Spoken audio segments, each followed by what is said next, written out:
আসসালামু আলাইকুম, সবাইকে স্বাগতম।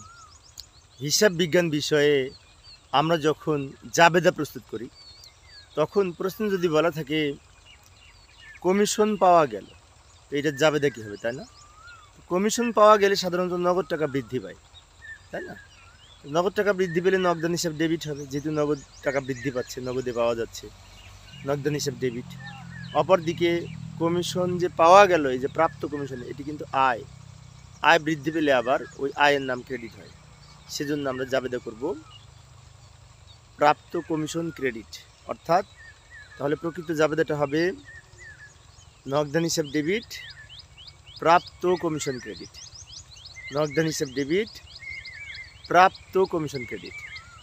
যেহেতু প্রাপ্ত কমিশন আয় বৃদ্ধি পেলে ক্রেডিট হয়, অর্থাৎ কমিশন পাওয়া গেলে বা প্রাপ্ত কমিশনের জন্য জাবেদা হচ্ছে, সাধারণ জাবেদা হচ্ছে নগদান হিসাব ডেবিট, প্রাপ্ত কমিশন ক্রেডিট।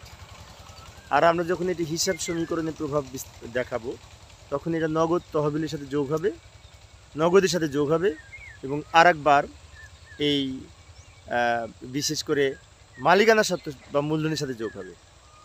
অর্থাৎ হিসাব সমীকরণের সময় প্রাপ্ত কমিশন নগদের সাথে যোগ হবে এবং মূলধনের সাথে যোগ হবে। ধন্যবাদ সবাই।